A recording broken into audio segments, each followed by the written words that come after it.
Right now, in one of America's fastest growing cities, over 4,000 people are living in vehicles they can't legally park, can't afford to fuel, and can't afford to lose. This isn't just homelessness. It's a system failure dressed up as law and order.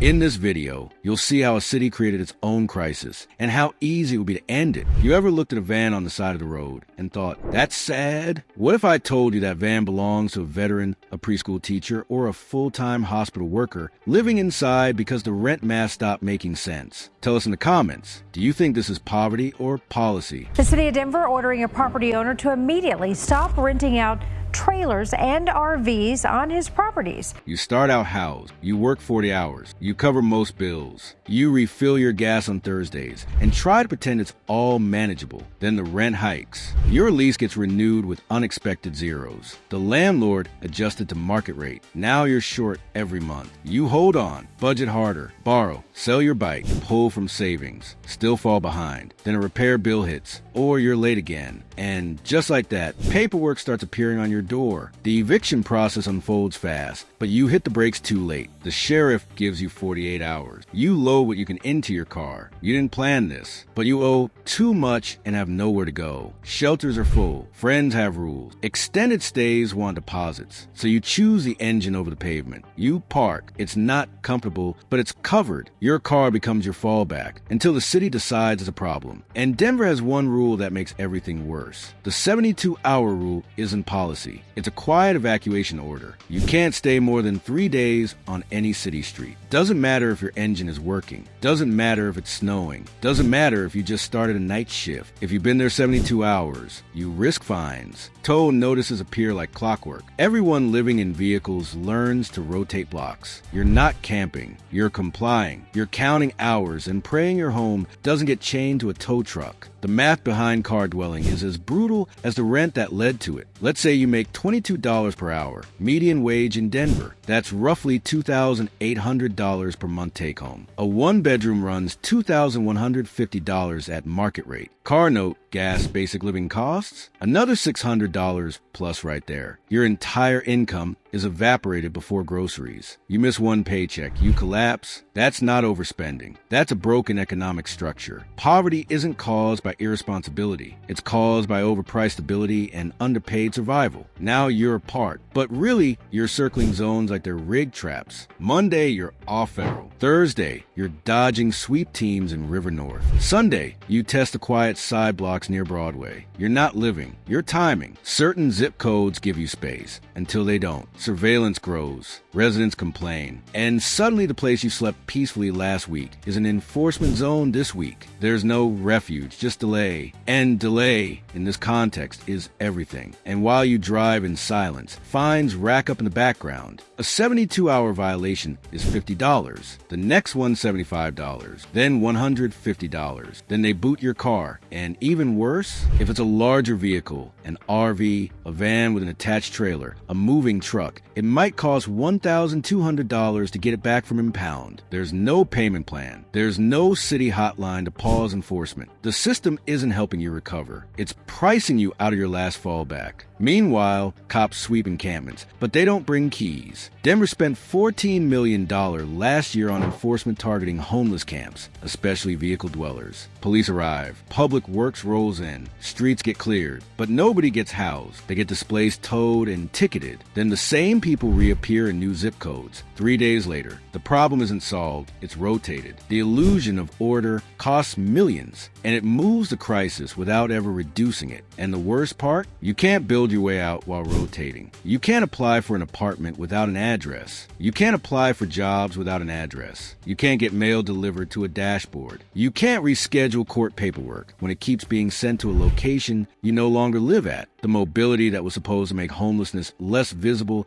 turns into the thing that keeps it permanent. You're untethered and falling behind faster. People want to assume this is the fringe, but it's not. Your delivery driver parks behind warehouses overnight. Your caregiver showers at a Planet Fitness before breakfast shifts. Your Uber driver naps between airport runs parked under I-25. People working 40-plus hours a week. Still unhoused. Still circulating. Invisible not because they're hiding, but because the city structured their lives around making it someone else's block. Shelter is replaced by parking space. And no one wants to admit that's now Denver's default solution. And once you're in your vehicle full-time, getting back becomes math that doesn't add up. Apartments require first and last month's rent, plus security. Most ask for income 3x rent. Let's say a studio is $1,800. You need proof of roughly $5,500 in monthly income and $4,000 cash to get in. People living in vans have $34 to their name. They shop by dollar gas price, not by gallon. They skip meals just to afford motion. If you're in a car now, it's not because you failed. It's because the system did. If you've never lived in a vehicle, showers become strategy, not self-care, not routine. You shower when you can afford a gym membership or a rec center day pass. You time it, early before the rush, late to avoid looks. Some wash in restroom stalls, using paper towels soaked in sink water. Others skip showers entirely to stretch their gas money. Hygiene falls behind groceries. Groceries fall behind registration fees. And in public,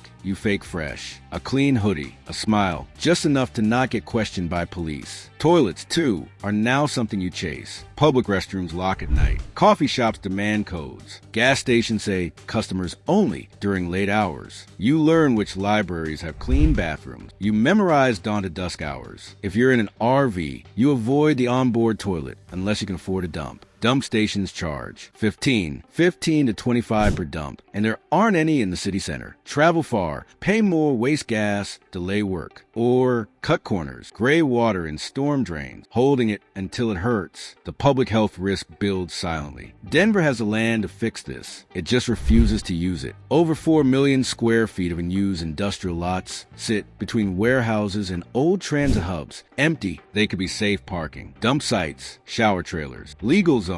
But policies ban vehicle-based housing on most parcels. Churches and nonprofits that try to help hit zoning barriers and police resistance. Why? Because permitting vehicle dwellers upsets people who insist they don't exist. The city pretends it needs research. Other cities already built the model. San Diego runs a safe parking program on 6 city-managed lots. 87% of people exiting the program move into stable housing. The cost? For $1,200 per person annually. Less than half a sweep. You park legally. You get a bathroom. You get a caseworker. You get time. That's it. Stability, not radical change. Just enough systems to stop chaos. Denver could build 3 of these for what they spent last quarter on enforcement alone. But Denver doesn't want slow recovery. It wants fast disappearance. So instead, it builds a city that only works for people with 2 addresses. One physical, one digital. Everything else collapses under paperwork. Here's what happens to people in vehicles. Citations stack. They can't register their car without an address. So they miss tags. Then insurance lapses. Then the car becomes unregistered. What happens next? They get stopped, towed. And once the home's on a flatbed tow truck, it's not a warning anymore. It's erasure, gone in 10 minutes. Priceless cost, $1,200, and everything you own. When a vehicle is towed, it's not just transport. It's shelter, medicine, IDs, history. You get paper for proof, but unless you can pay the $875 to $1,500 impound, nothing comes back. Sometimes they let you get personal property. 2 boxes, 20 minutes. After that, the rest gets trashed, sold, or locked behind a storage fee you'll never catch up with. The city pays most of the tow bill. You pay in trauma. Memories tossed like junk mail. Denver calls this policy. Survivors call it theft with paperwork. $14 million.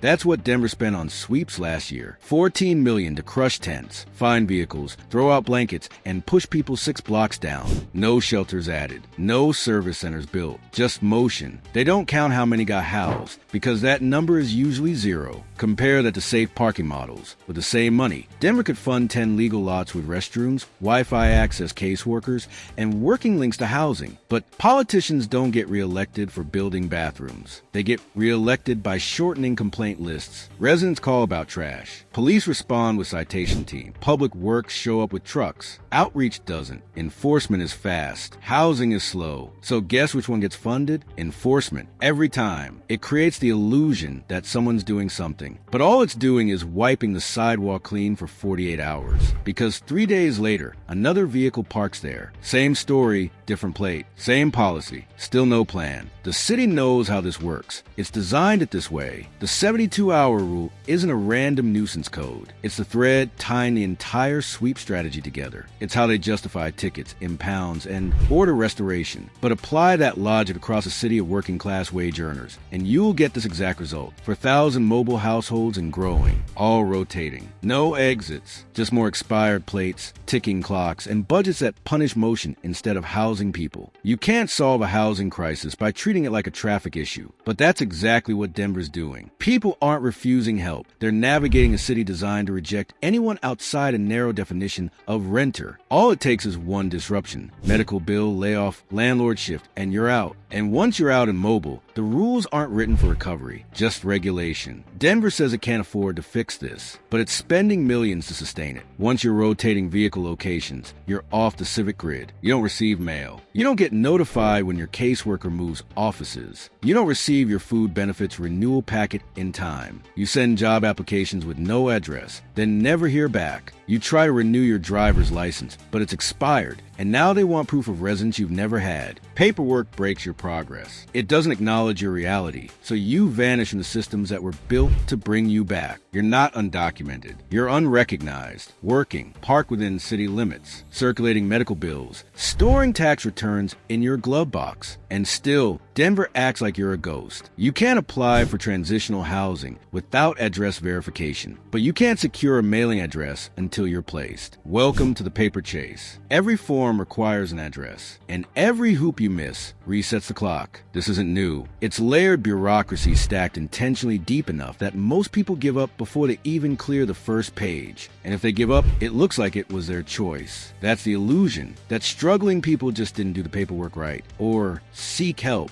But even with help, help comes slow, and enforcement doesn't pause in the meantime. So while one office reviews your ID reprint, another sends a tow truck. While one nonprofit tries to confirm you qualify for transitional housing, the sweep team moves your RV again. People lose progress not from laziness, but from systems outpacing them by design. Which brings us to Robert. He played by the rules for 39 years. A diesel mechanic who never missed shifts. Paid off his mortgage early. Budgeted like survival was always at stake.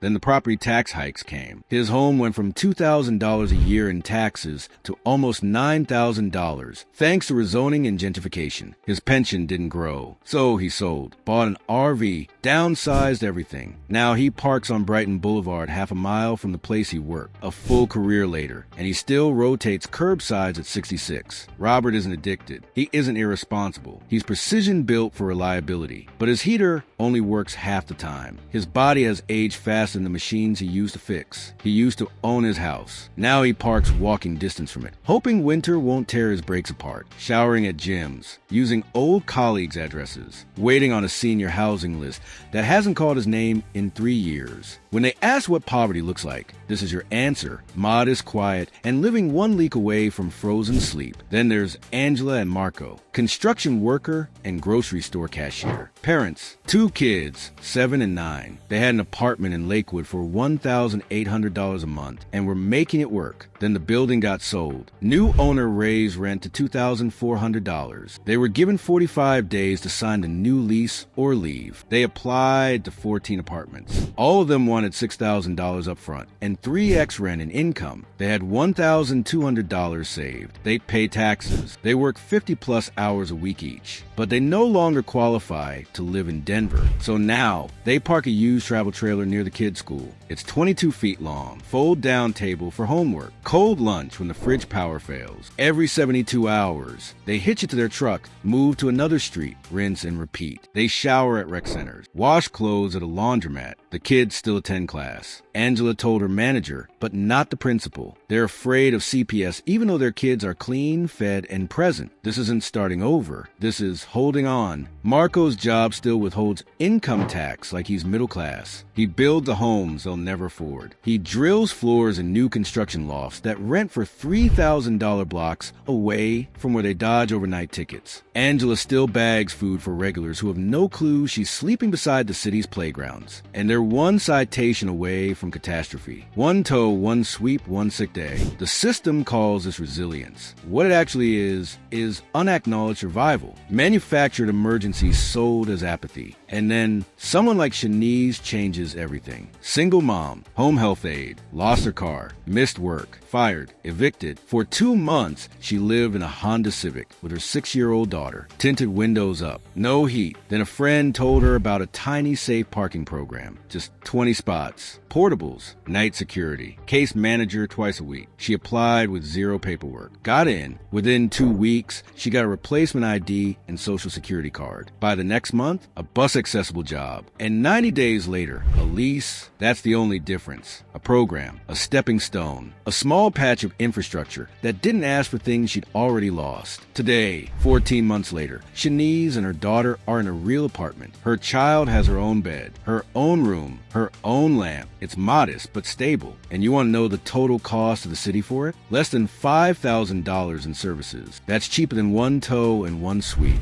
One person helped out of the loop for good. Cities like San Diego already showed what happens when basic dignity meets basic services. 6 city-run parking lots, legal overnight stays, access to bathrooms, security, and case managers. No threats, no sweeps, no countdowns. Just space to plan your next step. And it works. 87% move into stable housing within a year. The cost per person is less than a single vehicle sweep. Denver could copy this tomorrow. It chooses not to. Los Angeles built triage centers for people living in their vehicles, not shelters. Centers that meet people where they are. Showers on site, laundry, medical vans, legal help, and housing coaches staff daily. From intake to permanent housing in under 5 months. The outcome? 85% stay housed after 2 years. Not because they're lucky, because someone gave them the tools. You don't keep people down when you build a way up. Seattle leases entire apartment buildings and subleases the units to people without homes. No credit checks. No 3 times income barrier. People pay what they can, 30% of their income, and the city covers the rest. The goal isn't fast placement. It's real roots. Half of those residents eventually move into conventional leases because once you remove the gatekeeping, people rebuild their lives piece by piece. Housing first, judgment later. Denver has the land, the money, and the workforce to do any of this. But instead, they spend $14 million a year rotating people street to street. No housing created. No lives improved. Just motion. Motion marketed as action. Meanwhile, portable restrooms remain locked. Case managers are underfunded. And the neighborhoods where help is needed most are still waiting for someone to authorize the obvious. Letting people stop moving isn't a handout. It's a foundation. Repeal the 72-hour parking limit for people working with case managers. Open industrial zones for legal overnight parking. Fund mobile hygiene stations, showers and water. Place where people already are. Give nonprofits the permits they've been asking for. Center the response on help, not hush. Because every time a vehicle gets pushed out of one zip code, it shows up somewhere else, just more broken. Safe parking pilots exist. They've been demanded at council meetings, mapped in proposals, drawn up by service providers. But residents push back. What if crime increases? Studies show it doesn't. What if trash piles up? It already does, with no bathrooms provided. What they mean is, make this go away, not fix it, just make it invisible. So the sweeps continue, so the crisis drifts, and the people navigating it start to disappear from maps and systems entirely. And that's the most dangerous part. When your vehicle is your only shelter, you cannot afford a registration lapse, a flat tire, or a neighbor calling code enforcement. You live on edge, sleep light, drive constantly, reheat food in parking lots beside diners you used to afford. You become invisible, not because you're hiding, but because that is what surviving requires. You learn to exist quietly so that no one takes what little you have left. Robert still hasn't found housing. He's 66, parked a mile from the shop where he worked for 4 decades. Angela and Marco still move their trailer every 72 hours, so their kids don't miss school. Shanice helped others out after she got out, but the line behind her is long and the spots are few. They're not tragedies, they're preventable, and they are still waiting for the city to care more about results than appearances. The model exists, the outreach exists, the numbers prove it again and again. What's missing? Permission, approval, policy rooted in reality, not reputation. Denver does not lack vision, it lacks urgency. And while it debates, residents sleep in the shadow of the growth they helped build, still being told the sidewalk isn't theirs, still being moved like they're the barrier, not the victim. If you made it this far, you know what's really broken and what it would take to fix it. You know the path out already exists. Cities have followed it, but silence protects the status quo, and the status quo is doing measurable harm. So share this story. Talk about what you've seen. Ask your city why finds outpay solutions. And when you're ready, demand better, because this crisis isn't just fixable. It's overdue. They didn't fail. They got priced out, pushed out, and parked out of sight by policies that never planned to help in the first place. Thousands of people in Denver and across America are living in motion, one 72-hour notice away from losing the only stability they have left. But this isn't about statistics. It's about people with jobs, families, pride, sleeping in Walmart lots and moving before the sun comes up just to avoid being erased. This crisis is solvable. The models exist. The money exists. Now all that's missing is the pressure to finally do the right thing. Like this video, if you believe housing should be a right, not a reward. Share it if someone in power needs to finally see what's hidden in plain sight. Subscribe if you're not done uncovering the truth behind how cities really treat their people. Because this isn't just a story about Denver. This is a warning, and it's already rolling into a neighborhood near you.